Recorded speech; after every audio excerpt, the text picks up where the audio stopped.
Top Sport – pagrindinis Kauno Žalgirio rėmėjas. Top Sport – lažybos.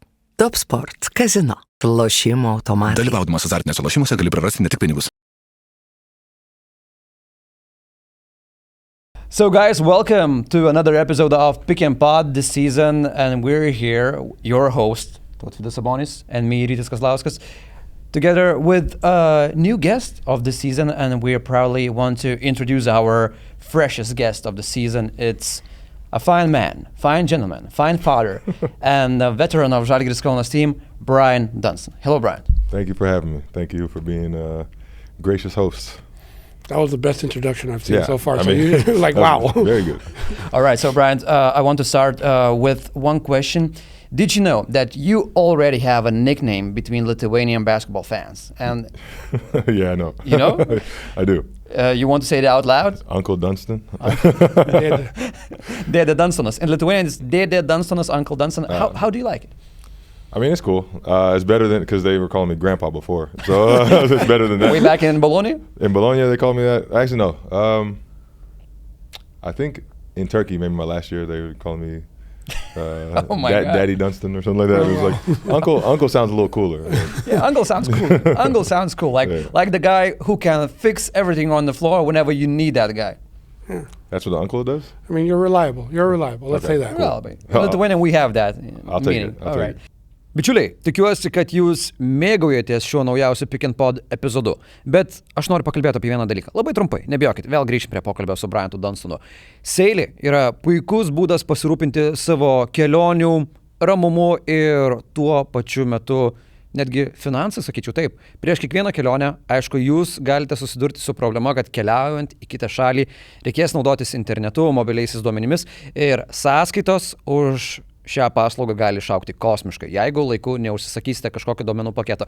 O net jeigu ir užsisakysit, greit išnaudosit duomenis ir turėsit problemų. Seilė siūlo paprastą problemos sprendimo būdą. Tai yra virtuali SIM kortelė, bet tai yra kartu programėlė, tad pirkti kažko ar ištraukti savos kortelės tikrai nereikės. Prieš kiekvieną kelionę į nesvarbu kokią pasaulio valstybę, atsidarykite Seilė programėlę, pasirinkite šalį, į kurią keliausite, norime duomenų paketą, nusipirkite jį ir jau nusileidę valstybėje, į kurią keliaujate, jūs turėsite duomenų paketą ir jį ramiai naudosite ir nesukti savo galvos dėl interneto duomenų. Tad būtinai pasinaudokite Seilė programėlę, o su kodu Žalgiris dar ir gausite papildomų duomenų savo pirmam pasinaudojimui. Tad Seilė, keliaukit, atsisiųskit, naudokit. Gerų kelionių. During your career, did you have any other nicknames when you started playing basketball, when you became a pro here in Europe? I mean, just BD. I didn't have any real nicknames like that. In New York, you play in the summer league tournaments, the summer circuit. My nickname was Hard Knock Life, was one of them. Hard Knock Life? Yeah, and then the Secretary of Defense was one of them. That's a good one. Yeah, that was Actually, the Secretary of Defense is the nickname we have for my wife. Really? But because she's really good with computers and everything, and if my dad needs something, or like my dad's like, call the Secretary of Defense just to figure everything out. So that's kind of funny. That was pretty cool. Nice. That's a nice nickname. Yeah, I'm gonna use it on the broadcast from now on together with the Uncle Dunston. Yeah. That's nice. I think use Uncle Dunston. That's Uncle probably, Dunston. I like it's more original. Dad is good. That is good. And I saw one fan who brought a poster to the game, and he was with this nice cap, also like an uncle, and with the nice posters. Like, oh my God, fans already understand what we have on the team. And my wife says she has to buy me the hat now. All right, so Bryant, we wanted to talk to you about your career and one thing in particular, Cup Week. What it means to play for the Cup. Tutis has his own experience playing for the Cup here in Lithuania, and I want to say one thing, but I don't want to jinx it, so maybe I'll keep it to myself. You know what I'm talking about? If there's anything regarding jinxes, don't say it. Yeah, I won't say it. Okay. Maybe after the podcast, just not to go publicly and then embarrass myself. So, all right. But I want to start from another question. Tuti, when did you first hear the name Bryant Dunston in your career? Maybe as a player back then. Great question. Honestly, like when he was in Olympiacos, there was the moments where you knew who Bryant was, but when it really came up was the Efes runs. Okay, you have Misic, you have Larkin, you have Krunov, but you were the man down low, and Singleton. I liked Singleton. I really liked his game. I was a kind of a 4, so I won't lie there. But I would say probably those years, which I think it's normal. Because that's when you guys were dominating. So yeah. Like Ataman said, 3 times in a row, EuroLeague champions. Yeah, I mean, you can't count it because of what happened, but I believe it would have happened. So. Did he used to say that out loud in the locker room? We're a 3-time champion. No, he never said that. But he always said we're champions. We have to play like champions. So we carried ourselves that way. All right. When preparing playing versus Efes and having Bryant Dunston as a defensive presence, what was Žalgiris' plan back then versus him? I don't want to be rude, but Brian, you know the answer to this. So can you see the answer? No, you didn't put a lot of emphasis on him. You had a lot of guys to really like look at and try to control. Again, Misic, Larkin, Krunov.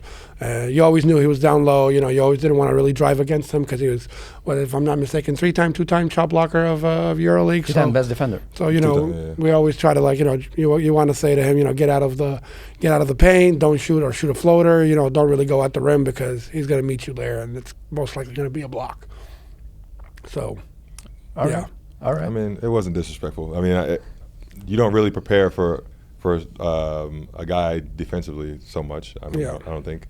You just kind of use your team offense and hope that you get the right shots. But offensively, I wasn't really. I'm not gonna go out there and score 20 points. It's not. But I mean, really that's a good thing for you if they put emphasis on the guard line, on the perimeter guys. So then you can do just your job. Just go on the floor and do your job. Collect the offensive rebounds, some putbacks. Yeah, that was the easiest basketball I had to play. Yeah.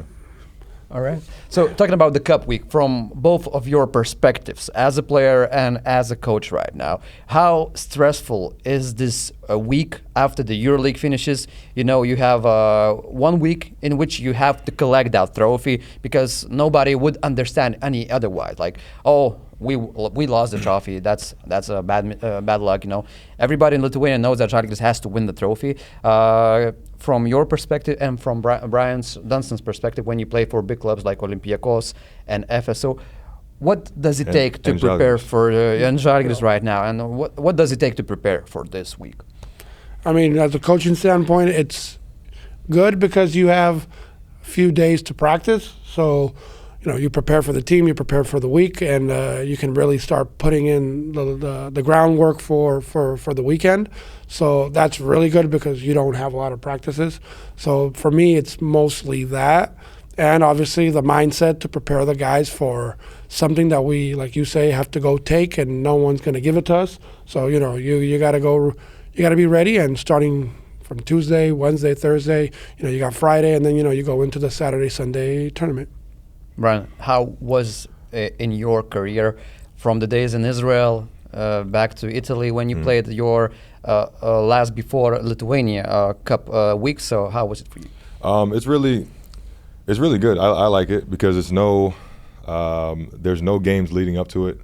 There's no we were tired because we just played another game. That's a good thing. So you have time, especially if we have injured players or something. Everybody has time to get their bodies ready, get their minds ready. If you're going through a bad slump, it's kind of like a fresh start. Yeah. It's like, okay, if we come in here, we can win a couple of games, win the cup, and it changes everything. The mood around the locker room, and there's no excuses. At that point, you've prepared. You know the team you're going to play against. You're doing the scouting. You're doing the things you need to do to get ready. You're working on your game when you can. You're fixing all the little things that might be problems. And now it comes time to prove that you can handle the big stage. Mm-hmm. Pressure. Let's talk about the pressure when you play for the cup. You've been in situations when you were part of the underdog teams, and you also played in the situations when you were the favorites to win the cup. So how is it different to play for the title when you know that if you lose a game, okay, at least we tried, and we lost to Maccabi, for example, in the semifinals, but then once again you play for Efes and everybody expects you to win the trophy. So how was it? Can you compare these situations? It's tough because you want to have that feeling like when you're on a smaller team, everybody's like, yeah, we want to win, but in the back of their minds, they're like, okay, if we don't, it's not like a, you know. So you're not fully committed, then you mean, yeah? No, you are, but at the same time, there's a safety net. Like, oh, if we lost, it's because we played against the best team or something like this. You know, when you are the best team, it's like, okay, we have to be prepared for everything. We know that other teams are going to be, you know, bringing their best. They're shooting their best shots at you. So you come prepared for everything, and it's really a battle. Yeah. In Lithuania, you have to be prepared when you're part of Žalgiris. Nobody will understand as we talk that you lost as a Žalgiris member. Yeah. So how much pressure does the coaching staff feel? Well, but you know, pressure. It's a privilege. It's not a burden. You know, you play for these moments. I like to always say, you know, it's always when you're a kid, you're playing back in the backyard by yourself and you're counting the 1, 2, 3, like 3, 2, 1. Kobe, you know, shot. You want those moments. You want the crowd to feel it.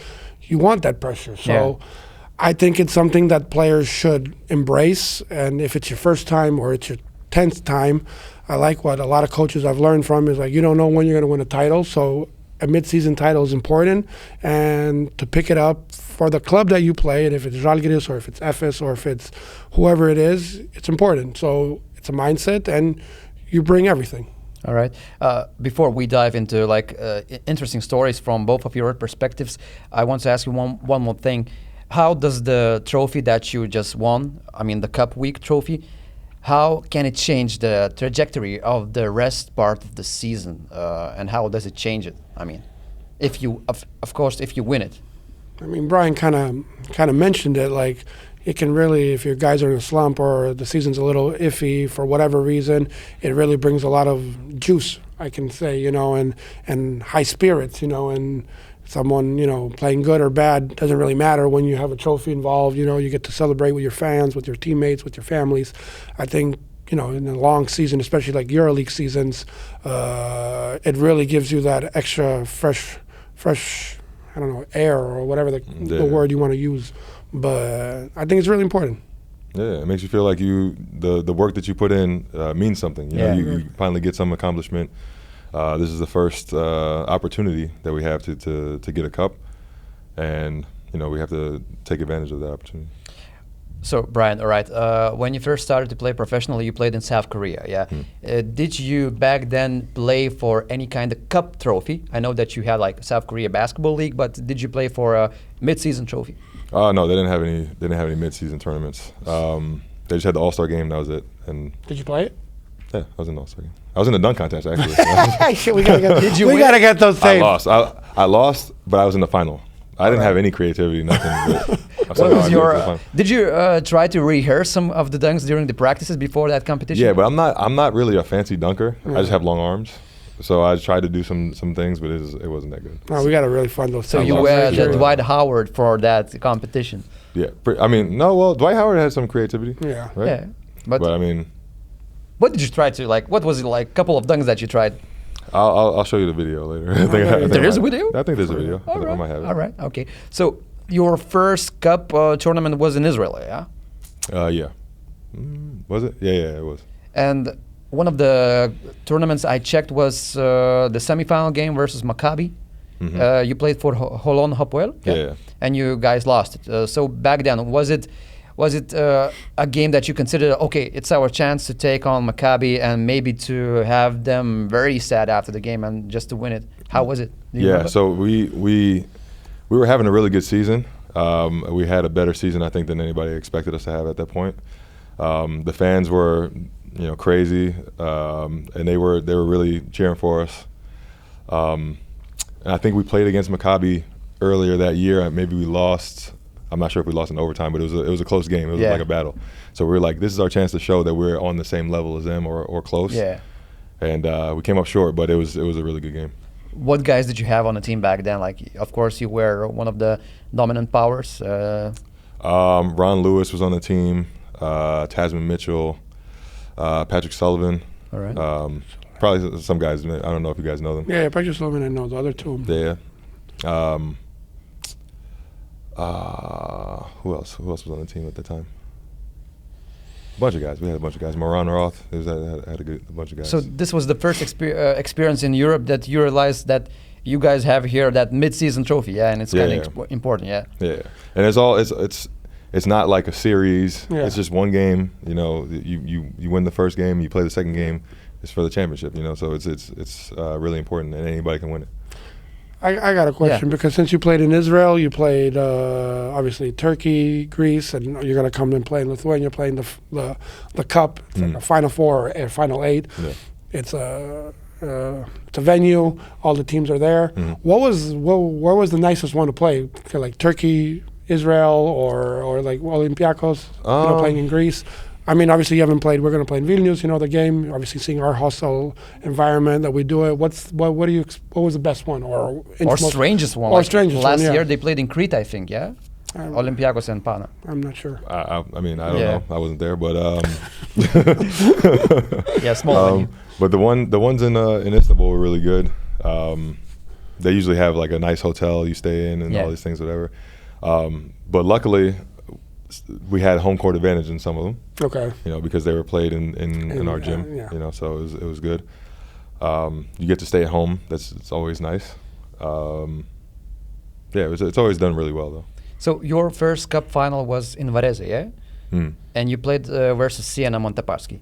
Yep. Sadly, though, after a couple of years, that title was taken away from the Siena Montepaschi, as well as the couple of the Italian championship titles because of the financial frauds in the club and so on. So okay, did they give it to us? No, they didn't give it. What is this? So where are you going with this? The title was vacated. It's like that doesn't make his day any better. Yeah, I know. Like you gotta build that up to be like. But I just want to say that like the history said that after some years it was a legal title. Yeah, but it was taken out only after some years. So the first title, the first final, I mean, Varese versus Siena, and you guys lost only by 3 points, yeah? Yeah, I remember that game. I remember it because we played in. You made a comeback at the end of the game. Yeah, we played in Milan, and I remember we were playing, and oh man, it was a tough game because we were, I think at the time we were number 1 in the standings. Yeah, regular season champions. Yeah, so we were doing really well, and.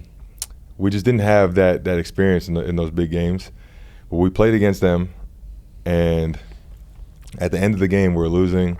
And I think they had free throws at the end. And I think Daniel Hackett turned to one of our players and said, "No glory for you." Oh my God! And that pissed me off so much. And I was like, if I ever play against him again, and I ended up playing against him a bunch of times after that. And I ended up being teammates with him last year. So it's like, it was crazy. Did you remind the story for him? No, he knows. He knows.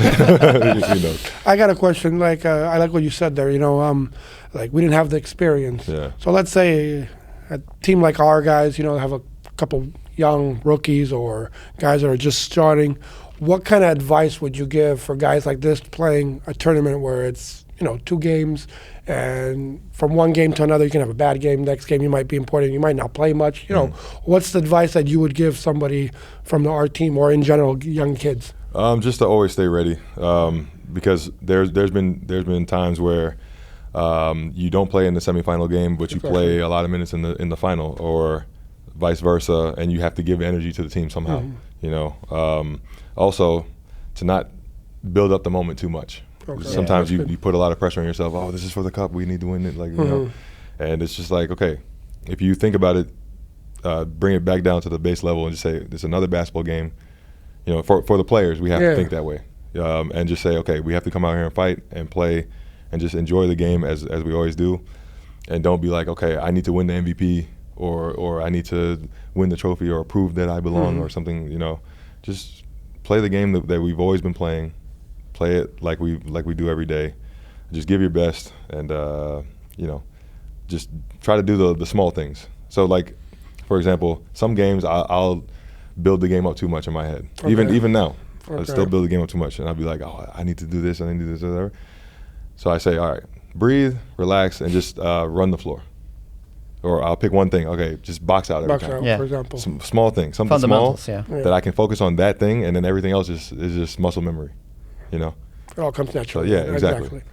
Actually, now that you talk a topic, I was talking with Drew the other day about boxing out, and Andrew Bogut was doing a podcast, and I saw that. You saw that? Yeah. It's ridiculous. It's crazy, man. And I'm in my head. I don't know if you saw it, but it was about boxing out. It was the averages back then when he played. I think it was like 10, and nowadays it's 3. 3 box out, which I think Bam was leading Yeah. it.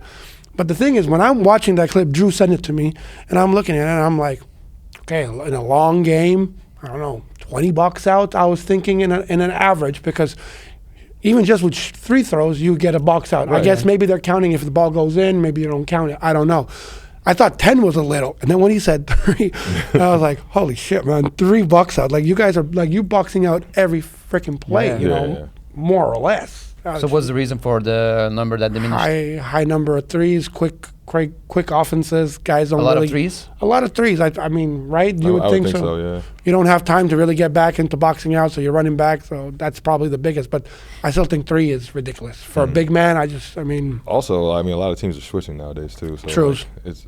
Yeah. You, I mean, you contest the shot. You're not going to box out the guard. Yeah. You're going to go try and get the Okay, rebound. but the guard's going to box. So the big doesn't have to have the most numbers. And maybe then the guard Right. will have 5 box outs. But, you know, yeah, it was just interesting when I saw But it. especially with the rebound numbers being so crazy. Like you see everybody's like Huge numbers every. averaging 40 crazy plus. number of Dude, my rebounds. brother's averaging 14 rebounds. So, like, you know, I want to ask boxes him. out, right? Yeah, How many I times mean, does he box that's out? what I was going to say. Like, I see him box out here and there, but some of them, you know, instinct going in, you know, I don't know. I would think you would box out a little more, but. Right.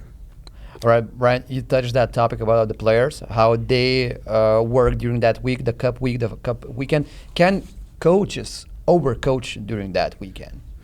Can they overcoach? Can they overcoach when the situations, sometimes they require like a simpler solution, but then they try to overcoach, they trying to be on a lot of the places?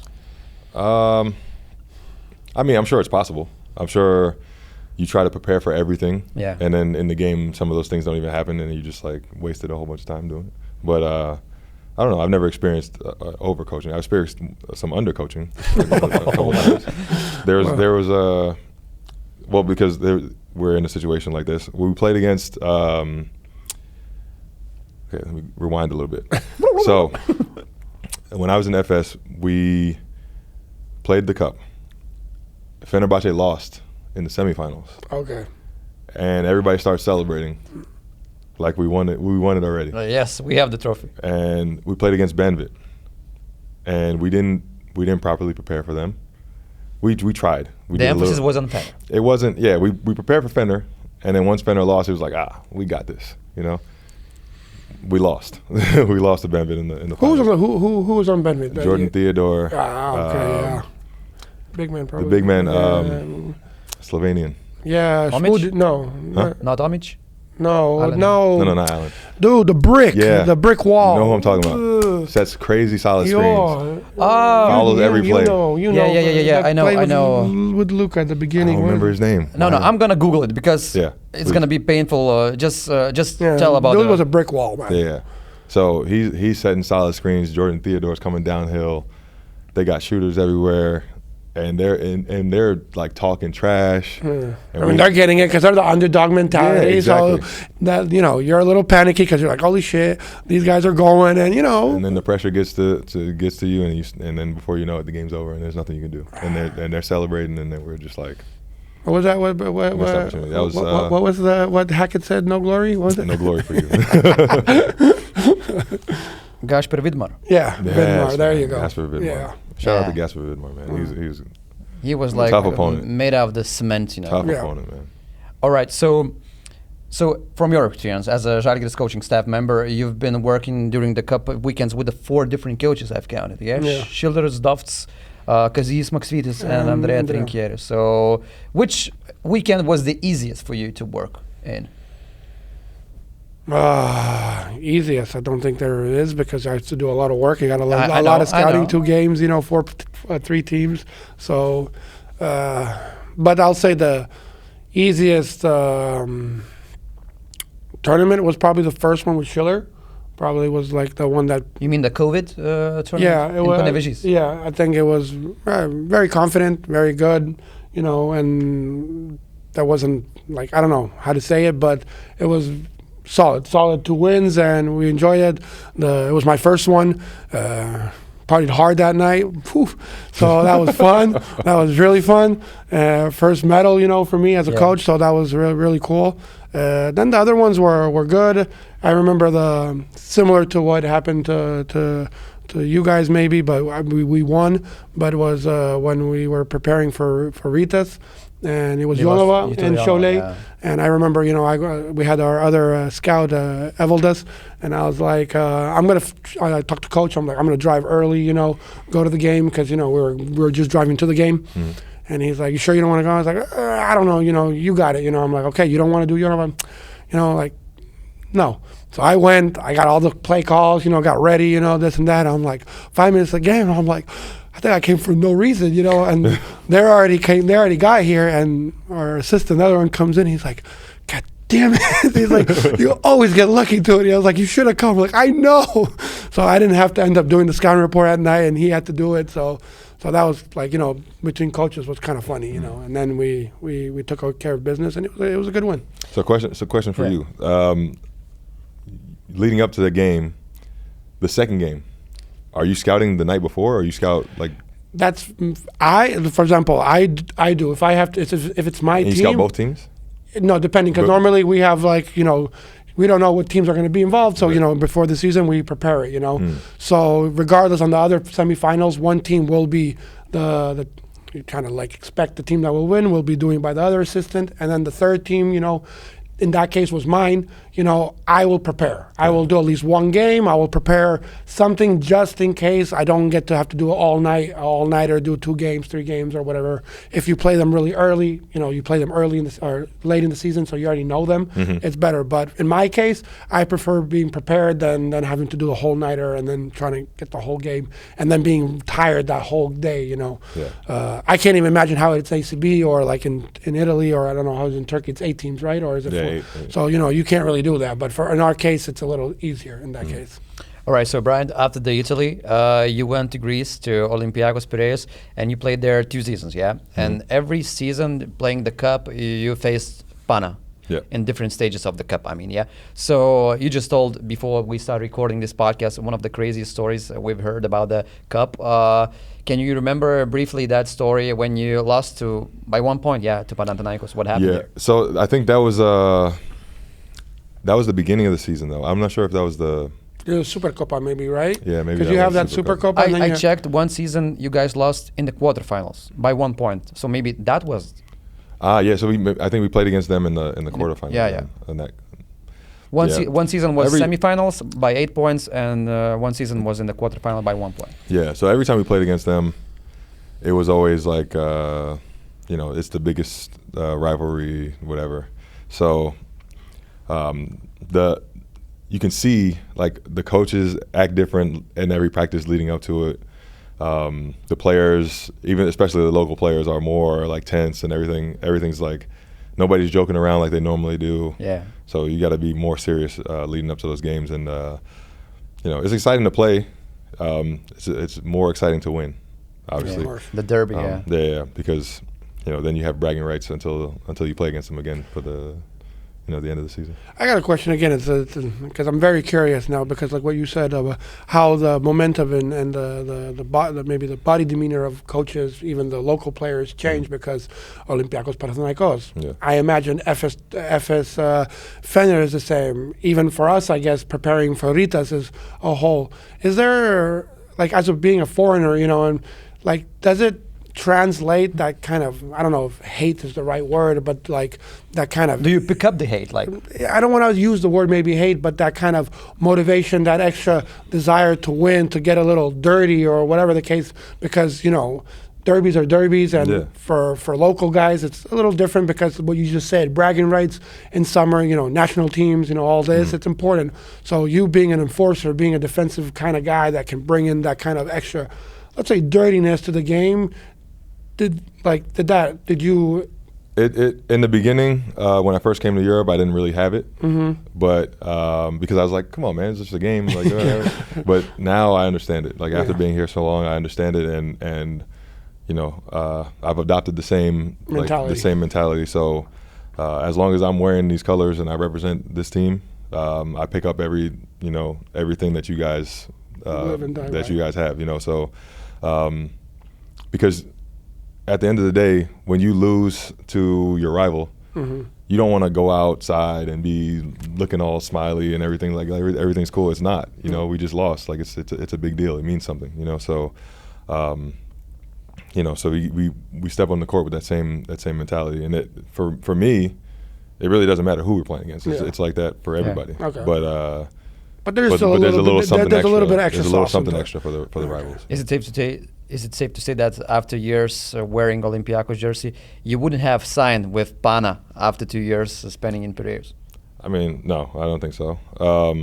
I don't. That wasn't even an option at that point. But I mean, hypothetical situation. Yeah, I mean, at that point, I think some foreigners have done that. Yeah, but I mean, Matt Lejeski was one of them. He was one of my roommates at the time. Not talking about a few of the Greek players. They did that. Yeah, some Greek players did it too. Spinoulis did it. The Greek, if local players do it, then I mean the Americans get it, or like foreigners. But you see the hate that the local players get when they do it, compared to the foreigners. Yeah. But for me at the time, it wasn't even an option. Trivia question. Žalgiris had one Greek player that played for both of the teams, Pana and Olympiacos. Who's that Greek player? I should know this, but You should know this. I should know this, but because I'm just thinking one. And I think of course, you obviously played versus him, in the early. It's You at know? center. Is it center? Yeah. I mean, He's a center. Yeah, center. Oh shit. Well, a center? You know it? I mean, I know the one that played for us. That's the name, but I'm not sure if he played for Rytas. That's why I'm not. No. He didn't play for. You said he played for. He played for Žalgiris. Yeah, Olympiacos back in the day, Panathinaikos. and he played for both of the teams, Olympiacos. Ah, and okay. Sorry, I got the question completely wrong then.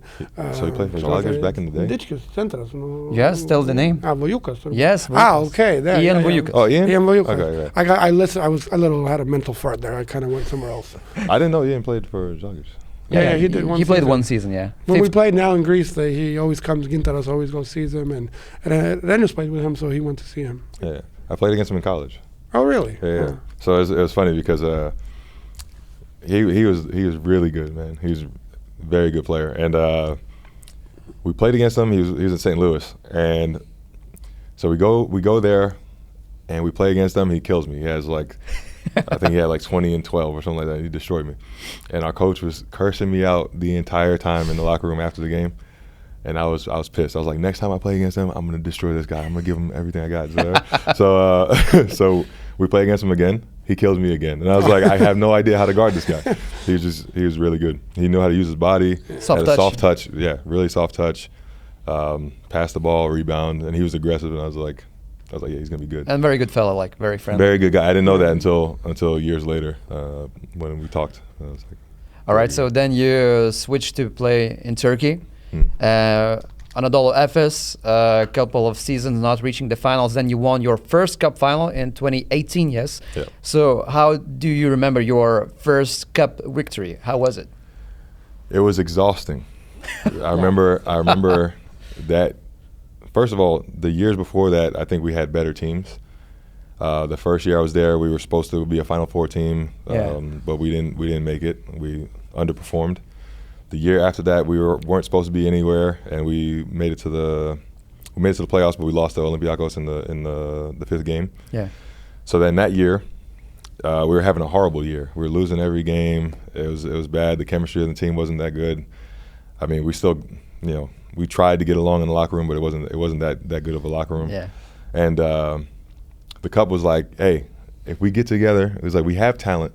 We know we can get together and win this thing. So we get together, we win the first game. I played 40 minutes the first game. 40 minutes. The second game, I played 40 minutes. We won again. Wow. The last game, I played 40 minutes. We won. I played 40 minutes every game. 3 full games. Yeah, and we won the cup. And it was awesome. It was like it felt great, finally winning something and being a part of it. And I was like, okay, now this is gonna boost us, and we're gonna have momentum and play well in the EuroLeague. And it didn't work out that way. So, and it's gone. Yeah, we continued to lose. We just didn't have a good.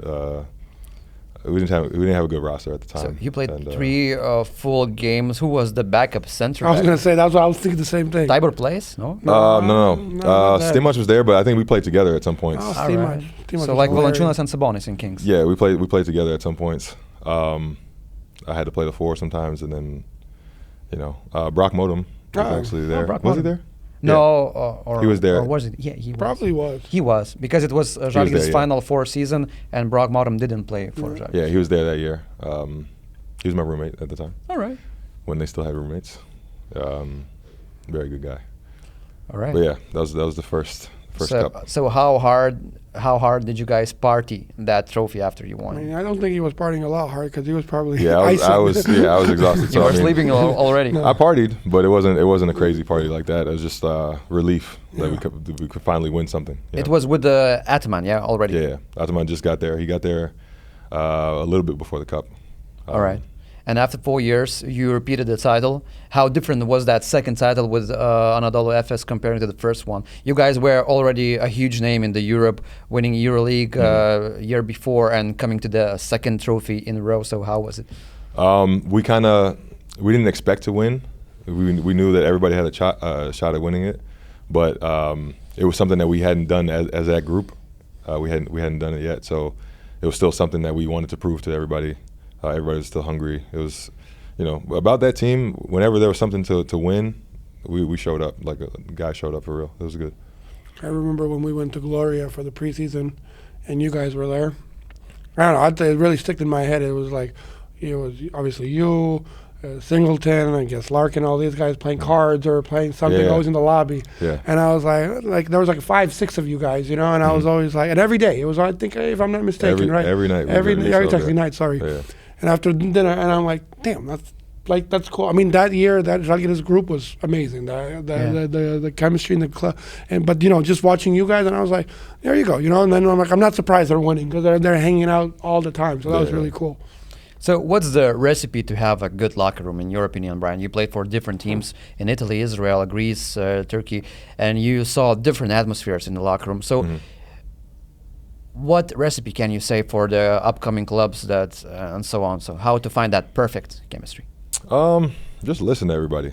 You don't have to agree with everything that everybody says, but as long as you're willing to listen to somebody else's. We all come from different places. We all have different experiences about basketball, about life. As long as you're willing to listen to, his side of the story, hear how he grew up, how he how he sees things. Then you can have a conversation and don't, I could literally come into practice, not say anything to anybody, practice, leave practice, and not say anything to anybody the entire time. Just did my job. Yeah, I did my job, but that's not helping the team. That's not you're not gonna enjoy the time here. I don't think. Being open to meeting people and learning their experiences is just. It makes things a little bit better, and then it translates on the court because I feel something for this person now because I care about them. Yeah. I know how much they're fighting for this, what they want out of this. That's why sometimes in the beginning of the season you ask people, "Hey man, what's your goals for this season? What do you feel like you want this season?" Or somebody might say, I want to be first team all EuroLeague, or I want to be, I want to win the championship. I want to, whatever they want to do. You say, hey, you know what? I want the same things, or I'm gonna help you accomplish that thing, and that helps you on the court to pull together. And then when I say something to them, or I say, hey, you missed this, or you're not doing this, then they're like, okay, I know it's coming from a good place because he knows what I want out of this, Sometimes people don't like to be pointed at, like, oh, I did that wrong or that wrong. Yeah, because, I don't know, they take it the wrong way. Yeah, they take it the wrong way. Yeah. So I don't think anybody. If I say something to somebody, they think, oh, he's saying it because he doesn't like me, or because he wants the ball, or he wants this, or he wants it's not about that. It's about the team. It's about winning. It's about accomplishing the goals of the team. How are you approaching these guys in Žalgiris locker room? Because we can notice during the games, even if you watch them on TV, before every game, before guys stepping on the court, you guys are in the huddle, and then you say something to the teammates of yours, then Ule says something, then you try to fire everyone up. So what's basically your routine to say something before the games? The routine is just to talk. It's just to but make sure what do you say? It depends on the game. Exactly. So it's all based on how I'm feeling, how the team is feeling, the energy I'm getting from the team. Sometimes I'll watch warm-ups, and I'll be like, it's kind of quiet. Like guys aren't really like Yeah. you know, they're not speaking or they're not high-fiving enough or like something. I was like, hey man, are we here? Are we ready to play the game? Are we having fun? Like, let's go, you know? So it all depends on the situation. I try and change every time. If I say the same thing every time, it would be boring. You know? No one listens to you then. Yeah, nobody would care after 3 games. I got a question, and then you've been, you know, you're like a veteran, obviously, so you played when the phones weren't such a big factor now, and I know it's a topic that everybody. What the hell? You know what I mean. There were always wait. There were always okay, phones. well, There were always phones when I played. Okay, all right? I phrased it wrong. WhatsApp and you know, social media. Social media. Okay, etc. Okay, I said that really bad. My bad. You're not 78 years old. But my point being is, and I remember you saying because we were talking about communication, and you're like, it's hard to communicate because no one really has that communication because everybody's, you know, on the phone, and you playing in back then when there wasn't that so like now, and I agree because when I played, okay, even though, but the cell phone wasn't that, the iPhone, the WhatsApp wasn't that big. Yeah. So I remember the camaraderie. I remember the laughing, the joking, the talking, trying to talk more, and dinners, lunches, traveling. It does change it. It does, right? And the vibe in general isn't as, at least from my perspective, isn't as close as it used to be. Yeah, but at the same time, if you want to talk, you'll talk. You'll But talk. also the like, generation now, so guys are, like you said, aren't really. Yeah, it could be something like that. But see, when I came to EuroLeague, even a little bit before EuroLeague, there was rules where you couldn't have your phone. You couldn't have your phone at the table. If you have a team meeting or like a team dinner or something like that, Yes, whatever. I remember this. You can't have phones. And people are still trying to sneak their phone and like text whatever on the side. But okay, that's like emergency stuff. You text your wife, you text your whatever. But it forces you to speak. Yeah. Have a conversation. Talk about anything, you know. Don't talk. I mean, don't talk just to talk. But exactly. Like joke around, whatever the case may be. Find some common interest between you guys. You know, even if it does have to do with social media, you guys. But you know, it could be something like that. But I don't know. I have a question for you, man. What was the guy in your career that completely broke out of his shell and became a very social guy, even though he maybe started as a distant one in the locker room? That feel good Sunday movie story like Mighty Ducks that starts with a problem and then ends up with the good guy on the team. So have you ever gotten that guy on a team that was distant at the beginning, but then at the end of the season he was just too cool to be around?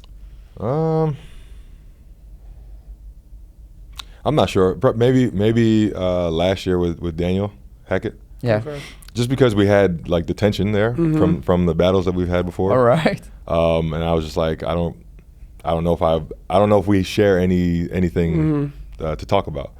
But he's actually a really good guy, and you know, we talk more and more throughout the year, obviously, and our families got together. We met outside of basketball and stuff like that, so it was really, really good. It was a surprise. Yeah. So who's the guy in our locker that talks the most? Talks the most? Yeah, apart from you. I don't talk the most. Yeah, I hear your voice all the time. No. Let's see. Talks the most. Lonnie. I was gonna say that was gonna be my first one. He talks a lot, and that's good because he breaks down the barriers a lot of times. You know, Cisco talks. Matt talks. Lukey when he wants to, he talks. Yeah. Yeah, we have a good group of guys. I agree. It's really good, and it's sometimes you have. I've been on teams where there's a divide. You know, there's the foreign players and there's the local players. You know, but I think our team has a good mix where everybody interacts with each other. You know, it's very important. Very, very important. Who's the most talkative guy in the locker room that you ever had in your career? Like, never shuts up. Eric McCollum. Eric McCollum. Wow. Eric Not McCollum. surprised at that podcast. You know? But he talks. He just makes a podcast after every game, in the locker room. But he's a really good guy. He talks a lot, but it's not just BS. But he tries to engage everybody. That's great. So that's good for a team. Dude's balling right now. Hmm? Dude's balling right Hooping. now. Yeah. Yeah, and the last question regarding the locker room. Who was that local guy in the teams that you played who was trying to glue the American, for example, or foreigner guys and the local guys? Have you ever gotten that? Earlier on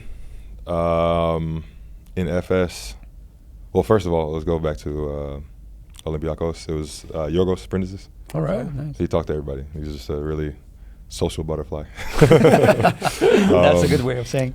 Then it was Jedi Osman. Okay. All right. Because he spoke Turkish, he spoke English, and he mixed everybody together. And he was good telling jokes and everything, keeping everything light. And it was Doj Balbai. Oh, Doug.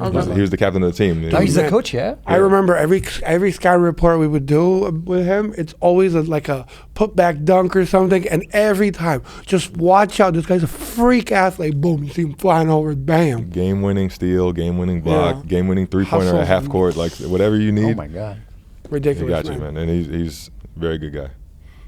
All right. So he's coaching young. Yeah, so coaching I did this next generation, Yeah. Mm.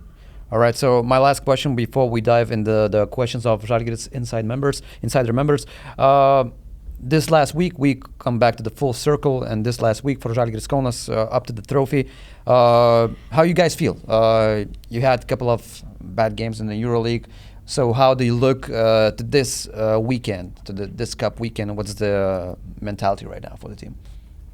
We're working. We're getting ready to go into battle. We know this is a opportunity to raise the cup. That gives you a lot of motivation. At the same time, we're trying to fix little details, little things where, after a long season, maybe in preseason you worked on certain things, and then throughout the season maybe it slipped a little bit. Yeah. So you're trying to, adjust those things now, and then hopefully that'll give us momentum. For the rest of the year, but coming into the cup is very important for us. Lietkabelis is a tricky team, I guess, because you never know how they're gonna play. They had good game versus Wolves, then they lost versus Jonava, so you never know what they're gonna have in store that day. So what's the key to play against Lietkabelis? What are the keys to play against them? Again, they're very unorthodox in the sense of they don't play the same kind of vibe that everybody's trying to play. They do a lot of misdirections, a lot of back screens, a lot of hedges. That's defensively, obviously, but you got to be very mentally, have a good sense of urgency and awareness for how they play. I think we started a good week to prepare for that.